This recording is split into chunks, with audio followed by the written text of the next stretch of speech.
गांधीवादी युग। इसमें फर्स्ट क्वेश्चन है 630 नंबर, निम्नलिखित में से कौन सा स्थान वर्ष 1917 के गांधी जी के सत्याग्रह से संबंधित है? तो चंपारण। भारत का प्रथम सविनय अवज्ञा आंदोलन जिसे महात्मा गांधी ने 1917 में शुरू किया था, पंडित राजकुमार शुक्ला द्वारा प्रेरित था, जिन्होंने उनसे नील किसानों की दुर्दशा को संबोधित करने का आग्रह किया था। महात्मा गांधी ने गुजरात में खेड़ा सत्याग्रह 1918 का आयोजन किया था। गांधी ने दक्षिण अफ्रीका से लौटने के बाद अहमदाबाद मिल हड़ताल 1918 का भी नेतृत्व किया।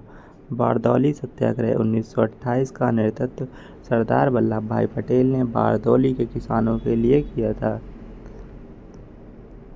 631 नंबर, 12 मार्च 1930 को जब महात्मा गांधी ने दांडी मार्च शुरू किया तब भारत का वायसराय कौन था? तो लॉर्ड इरविन था। 1926 से 31 तक ये वायसराय था। उनके कार्यकाल के दौरान अन्य घटनाएं: भारत में Simon commission 1927, Harcourt Butler Indian state commission 1927, Nehru report 1928, Deepavali घोषणा 1929, कांग्रेस का लाहौर अधिवेशन पूर्ण स्वराज प्रस्ताव 1929, पहला गोलमेज सम्मेलन 1930, गांधी इरविन समझौता 1931। महात्मा गांधी ने 1930 में 78 अनुयायियों के साथ ब्रिटिश नमक एकाधिकार के खिलाफ अहिंसक विरोध के रूप में दांडी मार्च, नमक मार्च का नेतृत्व किया। गांधी इरविन समझौते पर किस वर्ष हस्ताक्षर किए गए? तो 1931 में किए गए। गांधी इरविन समझौता 5 मार्च 1931 को महात्मा गांधी और भारत के वायसराय लॉर्ड इरविन 1926 से 31 के बीच हुआ। इस समझौते ने सविनय अवज्ञा आंदोलन को समाप्त कर दिया, जिसकी शुरुआत गांधी जी ने नमक मार्च के साथ की थी तथा इस पर लंदन में द्वितीय गोलमेज सम्मेलन से पहले हस्ताक्षर किए गए थे। द्वितीय गोलमेज सम्मेलन में महात्मा गांधी ने निम्नलिखित में से किस दल का प्रतिनिधित्व किया था? तो भारतीय राष्ट्रीय कांग्रेस का प्रतिनिधित्व किया था। द्वितीय गोलमेज सम्मेलन में महात्मा गांधी ने भारतीय राष्ट्रीय कांग्रेस। महात्मा गांधी ने सितंबर 1931 में लंदन में आयोजित द्वितीय गोलमेज सम्मेलन में भाग लिया, जिसकी अध्यक्षता रैमसे मैकडॉनल्ड ने की थी। लंदन में हुआ सम्मेलन अनिर्णायक रहा, इसलिए गांधी जी भारत लौट आए और सविनय अवज्ञा आंदोलन पुनः शुरू कर दिया। डॉक्टर भीमराव अंबेडकर और तेज बहादुर सप्रू ने तीनों गोलमेज सम्मेलनों में भाग लिया था। निम्नलिखित में से किस स्थान पर महात्मा गांधी ने अन्य भारतीयों के साथ मिलकर नस्ली भेदभाव के खिलाफ लड़ने के लिए नेटॉल कांग्रेस की स्थापना की थी? तो साउथ अफ्रीका में की थी। दक्षिण अफ्रीका। महात्मा गांधी द्वारा 1894 में स्थापित नेटॉल इंडियन कांग्रेस का उद्देश्य दक्षिण अफ्रीका में भारतीयों के खिलाफ भेदभाव का मुकाबला करना था। 2 अक्टूबर 1869 को जन्मे गांधी जी ने 9 फरवरी 1915 को अफ्रीका से भारत लौटे। 1930 में शुरू हुई किस महत्वपूर्ण घटना ने भारतीयों को स्वतंत्रता के लिए अहिंसक आंदोलन में शामिल होने के लिए प्रेरित किया और संगठित करने में महत्वपूर्ण भूमिका निभाई? तो नमक सत्याग्रह ने। दांडी मार्च या नमक सत्याग्रह 12 मार्च 1930 को साबरमती आश्रम से महात्मा गांधी द्वारा शुरू किया गया था तथा 5 अप्रैल 1930 तक दांडी नवसारी जिला तक चला। श्री राजगोपालाचारी ने पूर्वी तट पर वेदारण्यम नमक मार्च का आयोजन किया, जबकि गांधी ने पश्चिमी तट पर मार्च का नेतृत्व किया। यह विरोध ब्रिटिश नमक कर के खिलाफ था और गांधी ने समुद्र तट से प्राकृतिक नमक एकत्र करके इसका विरोध किया। नमक सत्याग्रह में सरोजिनी नायडू ने महात्मा गांधी को महिलाओं को आंदोलन में शामिल होने की अनुमति देने के लिए राजी किया था। निम्नलिखित में से कौन सा नेता चंपारण में किसानों की दुर्दशा देखने के लिए महात्मा गांधी को आमंत्रित करने लखनऊ गया था? तो राजकुमार शुक्ला ने आमंत्रित किया था। स्थानीय कांग्रेस नेता ब्रजकिशोर प्रसाद और राजकुमार शुक्ला ने पहली बार 1916 में भारतीय राष्ट्रीय कांग्रेस के लखनऊ अधिवेशन में महात्मा गांधी से मुलाकात की और महात्मा गांधी के चंपारण के किसानों की दुर्दशा का प्रत्यक्ष अनुभव लेने के लिए आमंत्रित किए। गांधी 15 अप्रैल 1917 को चंपारण पहुंचे ताकि दमनकारी परिस्थितियों में नील की खेती करने के लिए मजबूर किसानों की शिकायतों को दूर किया जा सके। निम्नलिखित में से कौन सा समझौता 1932 के सांप्रदायिक पंचायत कम्युनल अवार्ड के बाद हुआ? तो गांधी अम्बेडकर समझौता। भारतीय मताधिकार समिति लोथियन समिति की रिपोर्ट के आधार पर 16 अगस्त 1932 को ब्रिटिश प्रधानमंत्री रैमसे मैकडोनाल्ड द्वारा सांप्रदायिक पंचायत की घोषणा की गई थी। इस पंचायत ने मुसलमानों, यूरोपीय लोगों, सिखों, भारतीयों, ईसाइयों, एंग्लो इंडियन दलित वर्गों को 78 सीटें और यहाँ तक कि मराठों को बॉम्बे में कुछ सीटों के लिए अलग निर्वाचिका प्रदान की। गांधी अम्बेडकर समझौते को पूना समझौता के रूप में भी जाना जाता है। मदन मोहन मालवीय ने गांधी की ओर से इस पर हस्ताक्षर किए। इसमें संयुक्त निर्वाचिका, दलित वर्गों के लिए आरक्षित सीटें 147 और केंद्रीय विधायिका के लिए 18% सीटें आरक्षित करने का प्रावधान किया गया। चौरी चौरा कांड के बाद महात्मा गांधी ने असहयोग आंदोलन को बंद करने का आह्वान किया। चौरी चौरा निम्नलिखित में से कहाँ स्थित है? गोरखपुर में स्थित है। उत्तर प्रदेश का एक शहर चौरा चौरी 4 फरवरी 1922 को असहयोग आंदोलन के दौरान एक हिंसक घटनास्थल था ने पुलिस के साथ झड़प में 3 अधिकारियों की हत्या कर दी थी। जब प्रदर्शनकारियों ने एक पुलिस के स्टेशन को आग लगा दी, जिसके परिणामस्वरूप अंदर मौजूद 22 पुलिसकर्मी मारे गए। निम्नलिखित में से किस आंदोलन सत्याग्रह का परिणाम उस 3 कटिया प्रणाली का उन्मूलन था जिसके तहत किसानों को अपनी जोत के 3/20वें हिस्से में नील की खेती करने के लिए कहा गया था? तो चंपारण सत्याग्रह था।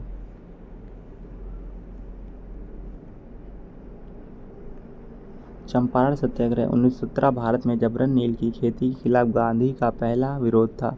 ब्रज किशोर प्रसाद और राजकुमार शुक्ल ने पहली बार 1916 में भारतीय राष्ट्रीय कांग्रेस के लखनऊ अधिवेशन में महात्मा गांधी एमजी से मुलाकात की और उन्हें चंपारण के किसानों की दुर्दशा का प्रत्यक्ष अनुभव लेने के लिए आमंत्रित किया। निम्नलिखित में से कौन सा विकल्प महात्मा गांधी द्वारा आरंभ किए गए असहयोग आंदोलन से संबंधित नहीं था? लाहौर में पूर्ण स्वराज के प्रस्ताव पर हस्ताक्षर संबंधित नहीं था। दिसंबर 1929 में भारतीय राष्ट्रीय कांग्रेस के लाहौर अधिवेशन में जवाहरलाल नेहरू के नेतृत्व में पूर्ण स्वराज, पूर्ण स्वतंत्रता का प्रस्ताव पारित किया गया। उन्होंने रावी नदी के तट पर भारतीय तिरंगा झंडा फहराया था। महात्मा गांधी ने 1920 में असहयोग आंदोलन की शुरुआत की थी, जिसका उद्देश्य भारतीयों को ब्रिटिश सरकार से अपना सहयोग वापस लेने और स्वशासन की वकालत करने के लिए राजी करना था। गांधी ने करो या मरो का नारा निम्नलिखित में से किस आंदोलन सत्याग्रह के दौरान दिया था? तो भारत छोड़ो आंदोलन के दौरान करो या मरो का नारा दिया गया था, जिसे अगस्त आंदोलन के रूप में भी जाना जाता है। 8 अगस्त 1942 को भारतीय राष्ट्रीय कांग्रेस द्वारा प्रारंभ किया गया था। महात्मा गांधी द्वारा किए गए अन्य प्रमुख आंदोलनों में सविनय अवज्ञा आंदोलन 1930, गुजरात में खेड़ा सत्याग्रह 1918 शामिल है, जिसमें किसानों के लिए राजस्व संग्रह में छूट की मांग की गई थी, और चंपारण सत्याग्रह 1917, जिसमें तिनकठिया प्रणाली का विरोध किया गया था, जिसके तहत किसानों को अपनी जमीन के 3/20वें हिस्से पर नील की खेती करने के लिए मजबूर किया जाता था। वल्लभ भाई पटेल और डैश ने खेड़ा में गांधी जी के गांवों के दौरों की व्यवस्था करके तथा किसानों को सरकार के खिलाफ मजबूती से खड़े होने के लिए प्रोत्साहित करके गांधी जी की सहायता की थी। तो इंदुलाल याग्निक ने और सरदार वल्लभ भाई पटेल ने। महात्मा गांधी ने जनवरी 1915 को अफ्रीका से भारत लौट आए। गांधी जी ने किसकी सलाह पर भारत के लोगों को जानने के लिए ब्रिटिश भारत में 1 वर्ष तक यात्रा की? तो अपने गुरु गोपाल कृष्ण गोखले की सलाह पर। वह महात्मा गांधी और मोहम्मद अली जिन्ना दोनों के गुरु थे। मोहनदास करमचंद गांधी का जन्म 2 अक्टूबर 1869 को हुआ था। महात्मा गांधी का जन्म 2 अक्टूबर अंतर्राष्ट्रीय अहिंसा दिवस के रूप में मनाया जाता है। 9 जनवरी 2003 से एनआरआई या प्रवासी भारतीय दिवस के रूप में मनाया जाता है। 1915 को दक्षिण अफ्रीका से भारत वापस आए थे 9 जनवरी को, इसलिए एनआरआई डे मनाया जाता है। 1932 में स्थापित हरिजन सेवक संघ के संस्थापक कौन थे? तो महात्मा गांधी थे हरिजन सेवक संघ के संस्थापक। MK गांधी द्वारा स्थापित संगठन मजदूर महाजन 1916 अहमदाबाद में। यह गुजरात में श्रमिक आंदोलन या कपड़ा आंदोलन से संबंधित था। अखिल भारतीय स्पिनर्स एसोसिएशन 1925 में। अखिल भारतीय ग्रामोद्योग संगठन 1934 में। प्रसिद्ध वैज्ञानिक अल्बर्ट आइंस्टीन निम्नलिखित में से किसके अहिंसा के विचार से प्रेरित थे? तो महात्मा गांधी के अहिंसा के विचार से अल्बर्ट आइंस्टीन प्रेरित थे।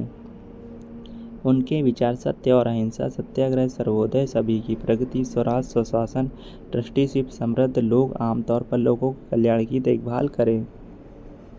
निम्नलिखित में से किसने 1920 में केसरे हिंद का अपना पदक वापस लौटा दिया था? तो महात्मा गांधी ने लौटा दिया था 1920 में। बोअर युद्ध 1899 से 1902 के दौरान उनकी सेवाओं के लिए 1915 में भारत के गवर्नर जनरल लॉर्ड हार्डिंग द्वारा महात्मा गांधी को केसरे हिंद की उपाधि दी गई थी।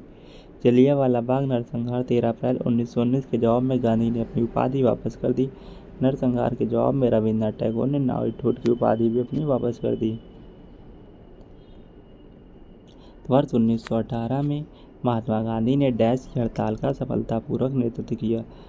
तो मिल मजदूरों की हड़ताल का। अहमदाबाद मिल हड़ताल 1918, इसे गांधी जी के नेतृत्व में पहली भूख हड़ताल माना जाता है। खेड़ा गुजरात में पाटीदार किसानों ने अंग्रेजों की निम्नलिखित में से किस मांग के विरुद्ध अहिंसक अभियान चलाया था? तो भूमि के उच्च राजस्व की मांग के विरुद्ध। हाईलैंड रिवेन्यू 1918 का खेड़ा सत्याग्रह ब्रिटिश राज की अवधि के दौरान महात्मा गांधी द्वारा भारत में गुजरात के खेड़ा जिले में आयोजित एक सत्याग्रह आंदोलन था। खेड़ा के किसान पाटीदार समुदाय, जिन्होंने विनाशकारी फसल की विफलता, प्लेग और हैजा के प्रकोप के बावजूद उन पर लगाई गई 23% कर वृद्धि को स्वीकार करने से इनकार कर दिया, इस सत्याग्रह के केंद्र बिंदु के रूप में कार्य किया। दलित वर्गों को प्रांतीय और केंद्रीय विधायी परिषदों में आरक्षित सीटें कम मिली, हालांकि उनके लिए मतदान सामान्य निर्वाचन क्षेत्रों में ही होना था। तो सितंबर 1932 में मिली। पूना पैक्ट महात्मा गांधी और डॉक्टर भीमराव अंबेडकर के बीच समझौता। दलित वर्गों के लिए आरक्षित सीटों को प्रांतीय विधानसभाओं में 71 से बढ़ाकर 147 कर दिया गया और केंद्रीय विधानमंडल में कुल सीटों का 18% कर दिया गया। गांधी जी ने 1915 में डैश वर्ष में दक्षिण अफ्रीका से भारत लौटे, तो 46 वर्ष की आयु में। गांधी जी 2 अक्टूबर 1869 को पोरबंदर गुजरात में जन्म हुआ। एक वकील के रूप में 1893 में दक्षिण अफ्रीका गए। जोहान्सबर्ग जाने से पहले डरबन में रहते थे। निम्नलिखित में से किस भारतीय स्वतंत्रता सेनानी ने कहा था कि खुद वो बदलाव बनिए जो अब दुनिया में देखना चाहते हैं? तो महात्मा गांधी ने कहा था। उनके अन्य प्रसिद्ध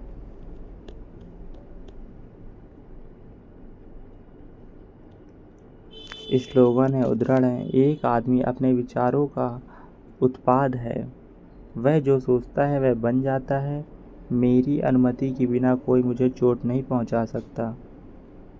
निम्नलिखित में से किस वर्ष में सुभाष चंद्र बोस ने महात्मा गांधी को राष्ट्रपिता कहा था? तो 1944 में कहा था। सुभाष चंद्र बोस ने 6 जुलाई 1944 को सिंगापुर से एक रेडियो संबोधन में महात्मा गांधी को राष्ट्रपिता कहा। नवंबर 1919 में अखिल भारतीय खिलाफत सम्मेलन कहाँ हुआ था? तो दिल्ली में हुआ था अखिल भारतीय खिलाफत सम्मेलन, दिल्ली में। 1919 की शुरुआत में अली भाइयों मौलाना मोहम्मद अली और शौकत अली, मौलाना अब्दुल कलाम आज़ाद, अजमल खान और हसरत मोहानी के नेतृत्व में अखिल भारतीय खिलाफत समिति का गठन किया गया ताकि ब्रिटिश सरकार को तुर्की के प्रति अपना रवैया बदलने के लिए मजबूर किया जा सके। निम्नलिखित में से किसने नेताजी सुभाष चंद्र बोस को देशभक्तों का देशभक्त कहा था? तो महात्मा गांधी ने देशभक्तों का देशभक्त कहा था और राष्ट्रपिता सुभाष चंद्र बोस ने महात्मा गांधी को कहा था। रविन्द्रनाथ टैगोर ने सुभाष चंद्र बोस को देश नायक कहा। सुभाष चंद्र बोस द्वारा दिया गया प्रसिद्ध नारा दिल्ली चलो, जय हिंद, तुम मुझे खून दो मैं तुम्हें आज़ादी दूंगा, सुभाष चंद्र बोस की आत्मकथा द इंडियन स्ट्रगल है। जलियांवाला बाग हत्याकांड 13 अप्रैल 1919 के उत्तर प्रभाव के रूप में निम्नलिखित में से कौन सी घटना घटी? तो घटना घटी थी, चौरा चौरी कांड हुआ था। ऑप्शन में नहीं है। ब्रिटिश सरकार द्वारा हंटर आयोग की नियुक्ति।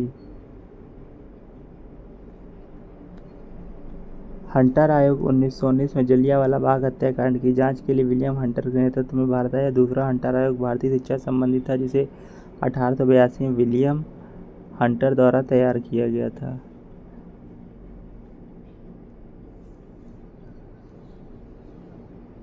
हंटर आयोग आया था जलियांवाला बाग हत्याकांड से, असहयोग आंदोलन से चौरा चौरी कांड हुआ था। निम्नलिखित में से कौन असहयोग की गति धीमा होने के कारण नहीं है? असहयोग की गति धीमा होने के कारण नहीं है। आंदोलन के नेताओं ने अपना ध्यान घरेलू काम की ओर स्थानांतरित कर दिया, इस प्रकार यह एक कमी बन गई। महात्मा गांधी ने 4 सितंबर 1920 को असहयोग आंदोलन शुरू किया था। लॉर्ड चेम्सफोर्ड असहयोग आंदोलन के दौरान भारत के ब्रिटिश वायसराय थे। चौरा चौरी कांड असहयोग आंदोलन को वापस लेने का कारण था। निम्नलिखित में से किस वर्ष में सविनय अवज्ञा आंदोलन पूरी तरह से बंद हो गया था? तो 1934 में सविनय अवज्ञा आंदोलन पूरी तरह से बंद हो गया। इसकी शुरुआत 12 मार्च 1930 को गांधी के प्रसिद्ध दांडी मार्च से हुई थी। निम्नलिखित स्वतंत्रता सेनानियों में से किसने भारत छोड़ो आंदोलन के दौरान मुंबई के ग्वालियर टैंक मैदान में भारतीय ध्वज फहराया था? तो अरोड़ा आसफ अली ने ग्वालियर टैंक मैदान में ध्वज फहराया था। अरोड़ा आसफ अली को स्वतंत्रता आंदोलन की ग्रैंड ओल्ड लेडी के रूप में जाना जाता है। निम्नलिखित में से कौन स्वतंत्रता आंदोलन के भारत छोड़ो चरण के एकमात्र शहीद जिन्हें फांसी दी गई थी? तो कुशल कुंवर को दी गई थी। भारत छोड़ो आंदोलन के तहत भारत छोड़ो प्रस्ताव कांग्रेस कार्य समिति द्वारा 8 अगस्त 1942 को बॉम्बे में पारित किया गया था। इस आंदोलन में भारत छोड़ो का नारा दिया गया। गांधी जी ने लोगों को करो या मरो का नारा दिया था। इसे अगस्त आंदोलन या अगस्त क्रांति के रूप में भी जाना जाता है। महात्मा गांधी ने 1903 में दक्षिण अफ्रीका में किस अखबार की स्थापना की थी? तो इंडियन ओपिनियन की स्थापना की गई थी महात्मा गांधी के द्वारा दक्षिण अफ्रीका में। इंडियन ओपिनियन 1930 में डरबन दक्षिण अफ्रीका में महात्मा गांधी और M.H. नजर द्वारा स्थापित एक महत्वपूर्ण समाचार पत्र था। यह नटाल भारतीय कांग्रेस का एक प्राथमिक संचार अंग था। सी राजगोपालाचारी ने निम्नलिखित में से किस राज्य में नमक सत्याग्रह का नेतृत्व किया था? तो तमिलनाडु में किया था। नमक मार्च दांडी सत्याग्रह 12 मार्च 1930 से 6 अप्रैल 1930 मोहनदास करमचंद गांधी के नेतृत्व में अहिंसक सविनय अवज्ञा का एक कार्य था। अन्य नेता के केलप्पन मालाबार गोप बंधु चौधरी उड़ीसा। मिलते हैं नेक्स्ट वीडियो में।